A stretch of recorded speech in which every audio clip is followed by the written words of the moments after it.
Hello everyone. तो आप सभी कैसे हैं? सभी को हरे कृष्णा, राधे राधे। तो जैसा आप सभी को पता है कि हम सभी अपना प्रीवियस ईयर का प्रैक्टिस सेट लेकर चल रहे थे, जिसमें हमने आपको 2012 तक का करा दिया है। आज 2015 का लेकर चलेंगे। जो 2015 का आपका जो पेपर था वो आपका 2016 में हुआ था। 16 फरवरी को हुआ था ये पेपर। तो देखिए जो फॉर्म था वो 15 में लिया गया था, लेकिन जो पेपर था वो 16 में कंप्लीट हुआ। ठीक है। तो आज हम इसका पेपर देखेंगे। इसके पहले हमने जो भी था पेपर आपको कंप्लीट करा दिया है। बाकी आज 15 का देखेंगे। इसके बाद एक पेपर आपको और बचेगा। उसके बाद हम आप सभी को जो भी रहेगा देखिए कल हो सकेगा। तो कल से आपको अगर कल पेपर ख़त्म हो जाएगा ये वाला CDP का, तो हम आपको EVS भी करा देंगे। ठीक है। तो चलिए आइए हम स्टार्ट करते हैं क्वेश्चन नंबर 1 से। आप सभी का पेपर बहुत नज़दीक आ चुका है। तो यहाँ पर हम क्वेश्चन नंबर 1 से स्टार्ट करेंगे। ये आपका CDP चल रहा है और हम विथ एक्सप्लेनेशन के साथ करेंगे। जो भी बच्चे हैं देखिए आप सभी एक पेन कॉपी लेकर बैठिएगा। पेन कॉपी लेकर बैठने के साथ साथ आप नंबरिंग क्या करिए 1 2 3 4 5 1 से लेकर 15 तक नंबरिंग करिएगा। और नंबरिंग करने के बाद आप सभी जब हम क्वेश्चन पढ़ते हैं आप भी पढ़ा करिए, आप अपना उत्तर दिया करिए। उसके बाद जब हम उत्तर बताते हैं तो आप मिलान क्या करिए। अगर आपका उत्तर सही होता है तो सही करिए, गलत होता है तो गलत करिए। लास्ट में आप काउंट करिए कि 15 में से कितना नंबर गेन किया आप सभी, क्योंकि आपका एग्ज़ाम बहुत नज़दीक है और आपको इतना तो होना ही चाहिए कि आप कम से कम 15 में से लगभग 13 से 14 या 12, कम से कम 12 क्वेश्चन आप सही करें। ठीक है। क्योंकि आप अब एग्ज़ाम में बैठने जा रहे हैं, बहुत दिन नहीं रह गया है। तो चलिए क्वेश्चन नंबर 1 से हम स्टार्ट करते हैं। क्वेश्चन नंबर 1 आपका है कि वाह आभास के आधार पर व्यक्तित्व का वर्णन कहा जाता है। ऑप्शन ए है गहन दृष्टिकोण, बी है सतही दृष्टिकोण, सी है मानकीय दृष्टिकोण, डी आपका है प्रेक्षणात्मक दृष्टिकोण। तो उत्तर दीजिएगा क्या होगा आप सभी। तो चलिए यहाँ पर हम उत्तर देख लेते हैं। देखिए टाइम बहुत कम है, नहीं तो हम आप सभी को जूनियर का भी करा देते, क्योंकि टाइम नहीं है तो नहीं हो पाएगा। अगर देखते हैं कोशिश करेंगे एक दिन में कराने का, अगर हो जाता है तो आप सभी लास्ट टाइम उसे देखकर चले जाइएगा। तो चलिए आइए हम इसका उत्तर देख लेते हैं। जो हमारा सही उत्तर होगा ऑप्शन नंबर बी होगा। जो ऑप्शन नंबर बी है वो सतही दृष्टिकोण। देखिए वह आभास के आधार पर जो व्यक्तित्व का वर्णन होता है उसको हम क्या कहते हैं, सतही दृष्टिकोण कहते हैं। अब थोड़ा सा हम इसके बारे में जान लेंगे। देखिए वाह आभास के आधार पर व्यक्तित्व का वर्णन सतही दृष्टिकोण कहा जाता है, हमने अभी बताया। और यहाँ होता क्या है कि सामान्य अर्थों में व्यक्तित्व से तात्पर्य आपका क्या है, शारीरिक गठन, रंग रूप आपका हो गया, वेशभूषा हो गया, बातचीत का जो आपका ढंग या तरीका हो गया, तथा कार्य व्यवहार के जैसे। तो यहाँ पर देखिए जैसे कि आपका कार्य व्यवहार जैसे विभिन्न गुणों के संयोजन से क्या होता है, लगाया जाता है। अब देखिए व्यक्तित्व शब्द अंग्रेजी में जो है उसका पर्याय क्या होगा आपका, तो व्यक्तित्व शब्द का अंग्रेजी में जो पर्याय होगा आपका पर्सनालिटी का शाब्दिक अर्थ भी व्यक्ति के वाह्य गुणों या वाह्य आचरण को क्या करता है, इंगित करता है। जिसे हम कहते हैं इनकी पर्सनालिटी ऐसी है, इनकी पर्सनालिटी वैसी है। तो पर्सनालिटी वाइज आपको क्या चेक करते हैं, जैसे कि आपके बाहर का गुण देखेंगे और फिर आप अंदर से कैसे व्यक्ति हैं वो देखेंगे। तो वह वाह्य गुण या वाह्य आचरण को, ठीक है, सॉरी वाह्य अंदर नहीं, वाह्य मतलब बाहरी चीज़ों को देखेंगे, वो बाहरी गुण को और बाहरी आचरण को इंगित करता है। व्यक्तित्व का यह वर्णन निश्चित ही संकुचित, सीमित व सतही दृष्टिकोण को क्या करता है, व्यक्त करता है। तो चलिए ये क्वेश्चन नंबर हम 2 पर चलते हैं। क्वेश्चन नंबर 2 में व्यक्तिगत भेद पाए जाते हैं। ऑप्शन ए आपका है बुद्धि स्तर में, बी है अभिवृत्ति में, सी है आपका गतिवाही योग्यता में, डी है ये सभी। तो जो व्यक्तिगत भेद होते हैं वो किस में पाए जाते हैं, तो चलिए यहाँ पर उत्तर हम देख लेते हैं। व्यक्तिगत भेद, आइए, तो ऑप्शन नंबर जो डी होगा, ये जो व्यक्तिगत भेद है वो सभी में पाए जाते हैं। अब थोड़ा सा हम व्यक्तिगत भेद के बारे में देखेंगे। ऑप्शन नंबर डी को सही करिएगा। देखिए होता क्या यहाँ पर है कि टायलर के अनुसार हम देख लेते हैं एक बार, कि एक व्यक्ति का दूसरे व्यक्ति से विभिन्नता एक सार्वभौमिक घटना जान पड़ती है। ठीक है। यह विभिन्नता किसी भी स्तर में हो सकती है। जैसे कि आप हैं, आपके दोस्त हैं, इनकी जो विभिन्नता है वो किसी भी स्तर में हो सकती है। जैसे आपके दोस्त और आप में बुद्धि के स्तर में होगा, गतिवाही के स्तर में भी हो सकता है विभिन्नता, रुचि में भी आप दोनों में विभिन्नता हो सकती है, सीखने में भी हो सकती है, अभिवृत्ति में हो सकती है, संवेगात्मक स्तर में हो सकती है, विचार में हो सकती है, विशिष्ट योग्यता आदि में हो सकती है। देखिए ये आप हैं, ये आपके दोस्त हैं, तो जरूरी नहीं कि आप दोनों सेम सेम हो, आप दोनों में विभिन्नता पाई जा सकती है और वो अलग अलग हो सकती है। जैसे आपकी बुद्धि अलग हो सकती है, उनकी अलग हो सकती है, आप अलग तरीके से सोचते हैं, वो अलग तरीके से सोचते हैं। तो इसीलिए देखिए यहाँ पर 3 चीज़ें दिया गया है आपका, बुद्धि, गतिवाही योग्यता, अभिवृत्ति। देखिए होता है ना, कुछ लोग बहुत जल्दी-जल्दी काम करते हैं, गतिवाही मतलब मान लीजिए एक तरीके से हम एग्जाम्पल बता दे रहे हैं आपको, कुछ लोग होते हैं बहुत जल्दी काम करके ख़त्म कर देते हैं, कुछ लोग होते हैं उसी काम को बहुत स्लोली स्लोली करते हैं मेरी तरह, ठीक है। तो ये इसमें भी भिन्नता होता है। और कुछ अपने घर में ही देखते होंगे, जैसे कि आप या आपके बहन या भाई होंगे, तो या आप बहुत जल्दी कार्य करते होंगे, वो धीरे धीरे करते होंगे, या वो धीरे धीरे करते होंगे, वो जल्दी करते होंगे, आप धीरे धीरे करते होंगे। तो व्यक्तिगत भेद पाए जाते हैं, बहुत सारी चीज़ों में पाए जाते हैं, ये याद रखिएगा, ठीक है।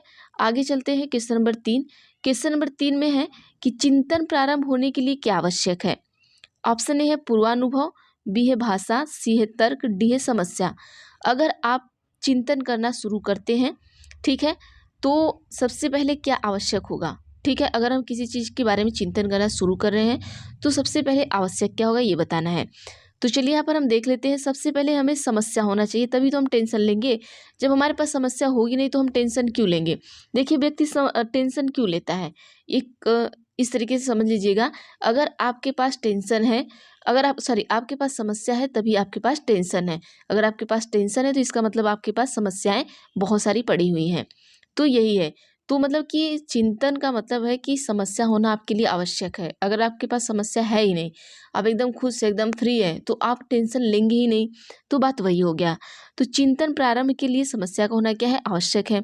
अब देखते हैं ये मनोवैज्ञानिक क्या करते हैं। मर्सेल मर्सेल कहते हैं कि चिंतन उस समय प्रारंभ होता है जब व्यक्ति के समझ कोई समस्या उपस्थित हो और वह उसका समाधान खोजने का क्या करे, प्रयत्न करे। तभी तो आप टेंशन करेंगे। तो ये चीज़ें हो गई, ठीक है। ये देखिए आप अपने माइंड से भी सोच सकते हैं कि हम टेंशन क्यों लेंगे। क्या हम किसी चीज़ को तर्क कर रहे हैं तो टेंशन लेंगे, नहीं। जब हमारे अंदर समस्या रहेंगी तभी हम चीज़ों को टेंशन करेंगे। आगे देखते हैं क्वेश्चन नंबर 4। क्वेश्चन नंबर 4 में पूछा गया है कि बुद्धि लब्धि संप्रत्यय विकसित किया। ऑप्शन ए है बीने ने, बी है रीड ने, सी है टर्मन ने, डी है कैटल ने। तो बुद्धि लब्धि संप्रत्यय किसने किया था, तो आप सभी को पता है कि बुद्धि लब्धि का जो संप्रत्यय है टर्मन ने किया था। तो ऑप्शन नंबर सी सही करिएगा। अब देखते हैं इनके बारे में थोड़ा सा। देखिए बुद्धि लब्धि संप्रत्यय को विकसित करने का श्रेय किसको जाता है, टर्मन को जाता है। टर्मैन, और टर्मन भी कहते हैं इनको, टर्मैन भी कहते हैं, इनको दिया जाता है। इन्होंने मानसिक आयु शारीरिक या वास्तविक आयु के अनुपात में 100 से गुणा करके बुद्धि लब्धि का संप्रत्यय प्रस्तुत किया। तो देखिए बुद्धि लब्धि का संप्रत्यय किसने किया, टर्मैन ने किया, ठीक है। और एक अभी क्वेश्चन इसी में पूछता है कि टर्मन और बीने दोनों आते हैं, तो उसको हम आगे बताएंगे आपको, ठीक है। अल्फ्रेड बीने, तो वो भी आएगा आगे क्वेश्चन में, उसे भी बताएंगे, ठीक है। तो यहाँ पर याद रखिएगा जो संप्रत्यय दिया है वो किसने दिया है, वो आपके टर्मैन ने दिया है। आगे चलते हैं अगले क्वेश्चन पर। क्वेश्चन है कि प्रगतिशील परिवार के बच्चों में अपेक्षाकृत कौन सा प्रेरक अधिक प्रबल होता है, ठीक है। ऑप्शन ए है कि संबंधन, बी है जिज्ञासा, सी है उपलब्धि, डी है आक्रामकता। देखिए प्रगतिशील परिवार में मतलब परिवार क्या है, प्रगति पर है, के बच्चों में अपेक्षाकृत कौन सा प्रेरक अधिक प्रबल होता है। देखिए अगर प्रगतिशील परिवार है तो सबसे ज़्यादा जो अधिक प्रबल होगा, प्रेरक होगा, वो उपलब्धि होगा, ठीक है। अब आइए इसके बारे में थोड़ा सा हम देखते हैं डिटेल आखिर है क्या। देखिए होता क्या है कि प्रगतिशील परिवार में बच्चों में अपेक्षाकृत उपलब्धि अभिप्रेरक अधिक प्रबल होता है, ठीक है। जो उपलब्धि का अभिप्रेरक होता है वो ज़्यादा प्रबल होता है। क्यों होता है, क्योंकि उपलब्धि अभिप्रेरक सामाजिक प्रतिष्ठा, पुरस्कार, जिज्ञासा, सुख आदि अभिप्रेरक के कार्यों की पूर्ति करता है। अगर अच्छा परिवार है, पढ़ा लिखा परिवार है, या मतलब पैसे वाला है, तो आप देखेंगे वहाँ सबसे ज़्यादा वो उपलब्धि को ज़्यादा पाना चाहते हैं। उनके अंदर ये जिज्ञासा, आक्रामकता, संबंधन, इन सब को छोड़ दीजिए। वो अगर इस तरीके का परिवार है तो उनके अंदर जो सबसे ज़्यादा जो मोटिवेशन होगा वो किसी चीज़ को मतलब किसी उपलब्धि को प्राप्त करने के लिए होगा। तो ऑप्शन नंबर जो सी हो बिल्कुल सही कर लीजिएगा। आगे चलते हैं अगले क्वेश्चन पर हम। Question number 6। क्वेश्चन नंबर 6 में कहा गया है कि निम्न में से कौन सा पिछड़ेपन का कारण नहीं है। ऑप्शन है समान बुद्धि का अभाव, बी है शारीरिक दोष, सी है कि विशिष्ट पिछड़ापन, डी है स्वस्थ वातावरण। तो यहाँ तो सिंपल सा है कि अगर आपका वातावरण स्वस्थ है तो ये पिछड़ेपन का कोई कारण नहीं हो सकता, बाकी ये तीनों हो सकते हैं। अगर बुद्धि का अभाव है तो भी आप पिछड़ सकते हैं, शरीर में आपके दोष है तो भी पिछड़ सकते हैं, और आपका विशिष्ट पिछड़ापन है आपके अंदर तो भी आप पिछड़ सकते हैं। तो ऑप्शन नंबर डी सही करिएगा। आगे चलते हैं अगले क्वेश्चन पर हम। अब देखिए ये चीज़ें तो हो गई, अगर समझना है तो थोड़ा सा बता देते हैं। यहाँ पर देखिए कि पिछड़ेपन के बहुत सारे कारण हो सकते हैं, आप सभी को पता है। जैसे शारीरिक कारण के अतिरिक्त परिवार में जैसे आपका कलह हो गया, जैसे बहुत आप फैमिली में देखेंगे झगड़े लड़ाई, और अशिक्षित जो फैमिली होती है उसमें भी पिछड़ापन क्यों होता है, क्योंकि उन्हें पता नहीं होता हमें फैमिली कैसे चलानी है। अब कभी कभी देखेंगे कि किसी किसी फैमिली में बहुत सारा पैसा होता है, लेकिन वो अगर अशिक्षित हैं तो उन्हें ये नहीं पता होता है कि ये पैसा हमें सही जगह कहाँ यूज करना है, तो भी वो पिछड़े हुए होते हैं। जैसे दूषित व शोर शराबा से युक्त वातावरण हो गया आपका, परिवार में आपकी गरीबी हो गई, आपके बुरे मित्र हो गए, संगति आपकी अलग हो गई, अयोगनिष्ठ अध्यापक आपसे आप मिल गए, सही से ढंग का पढ़ाने वाला नहीं मिला तो भी आप पिछड़ जाएंगे। निर्देश का अभाव हो गया, मतलब कि अगर आप सही कार्य करने जा रहे हैं कोई गलत निर्देश दे दिया, आप गलत कर रहे हैं, तो बहुत सारे तरीके हो जाते हैं पिछड़ेपन का, वो आप सभी को पता है। तो यहाँ हम टाइम नहीं वेस्ट करेंगे अपना, आइए आगे चलते हैं। आगे क्वेश्चन है, क्वेश्चन नंबर 7 है कि व्यक्तित्व का पहला प्रकारात्मक वर्गीकरण प्रस्तुत किया। ऑप्शन ए है कि मन ने, बी है शेल्डन ने, सी है कि हिप्पोक्रेटस ने, डी आपका है कि कैटल ने। तो देखिए व्यक्तित्व का जो पहला प्रकारात्मक वर्गीकरण है वो आपके हिप्पोक्रेटस ने किया था। अब यहाँ पर थोड़ा देख लेते हैं इनके बारे में। देखिए जो हिप्पोक्रेटस थे वो यूनानी चिकित्सक थे, ठीक है। ये क्या थे, एक आपके यूनानी चिकित्सक थे। इन्होंने क्या किया था कि पहला प्रकारात्मक व्यक्तित्व का पहला प्रकारात्मक वर्गीकरण इन्होंने ही प्रस्तुत किया। इन्होंने व्यक्ति को भावशून्य, क्रोधी, आशावादी, शिक्षावादी में बांटा। कितनी चीज़ों में बांट दिया, पहला तो भावशून्य में बांट दिया, दूसरा क्रोधी में बांट दिया, तीसरा आशावादी में बांट दिया, चौथा शिक्षावादी में बांट दिया। आगे चलते हैं अगले क्वेश्चन पर, क्वेश्चन नंबर 8। अब देखिए यहाँ पर अल्फ्रेड विनी जी आगे देखते हैं। यहाँ पर क्वेश्चन है कि सामान्य एवं विशिष्ट कारक सिद्धांत का प्रतिपादन किसने किया, ठीक है। ऑप्शन ए है अल्फ्रेड विनी ने, बी है स्पीयरमैन ने, सी है गिलफोर्ड ने, डी है थर्स्टन ने। तो देखिए समान एवं विशिष्ट कारक सिद्धांत का जो प्रतिपादन है वो आपके किसने किया था, तो आइए देख लेते हैं। तो उन्होंने स्पीयरमैन ने किया था।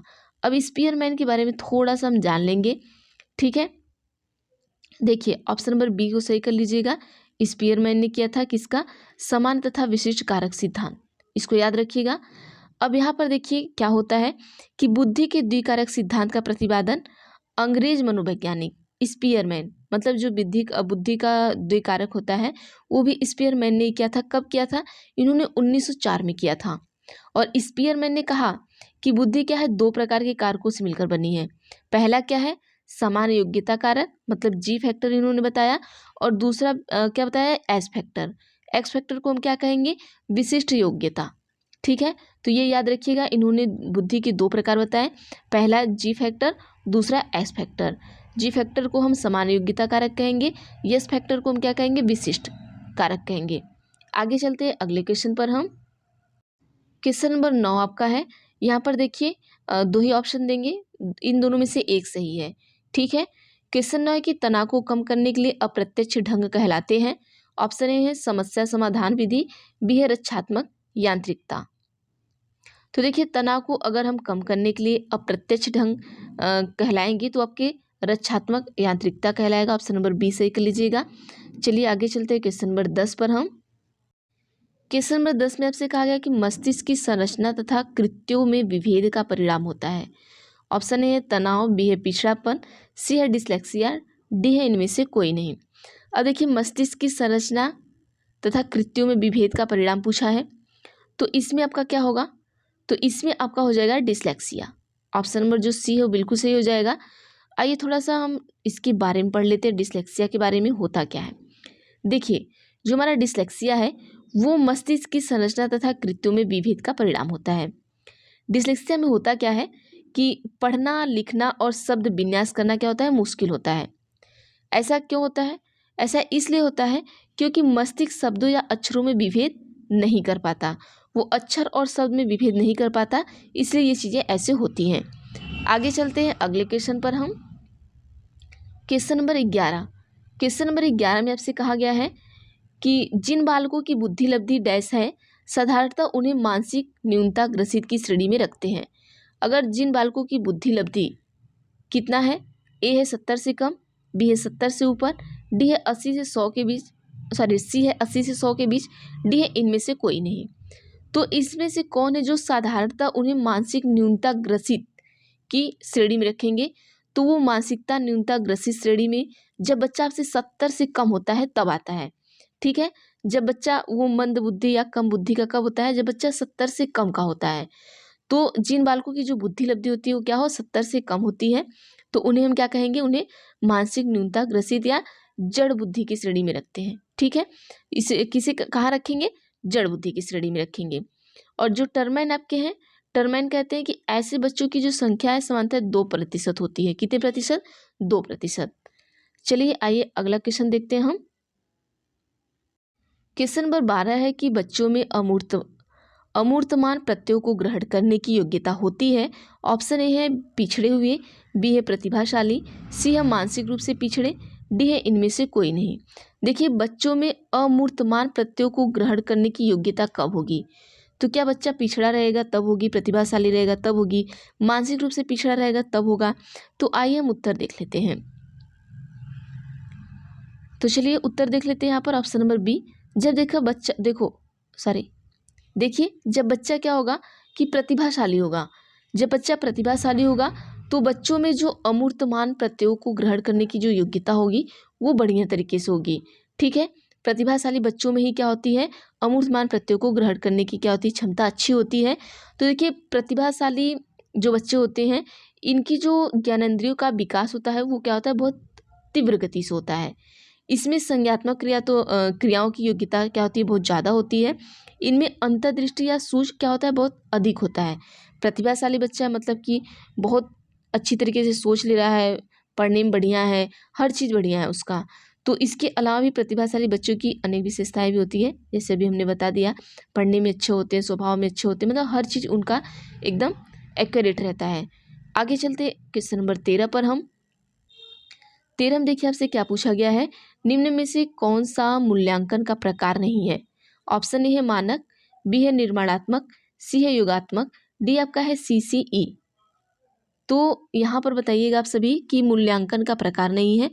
तो चलिए उत्तर दीजिए क्या होगा। तो चलिए यहाँ पर हम देख लेते हैं, जो हमारा सही उत्तर होगा ऑप्शन नंबर ए होगा। ये जो हमारा मानक है ये कोई मूल्यांकन नहीं है। बाकी जो हम निर्माणात्मक रखते हैं ये हमारा मूल्यांकन होता है, योगात्मक मूल्यांकन होता है, CCE ये मूल्यांकन होते हैं। और बाकी ये आपको मूल्यांकन बता देते हैं, उसको याद रख लीजिएगा ताकि आप आगे उसको याद रखें। ठीक है, यहाँ पर देखिए अभी हमने आपको बताया निर्माणात्मक ये आपका मूल्यांकन है।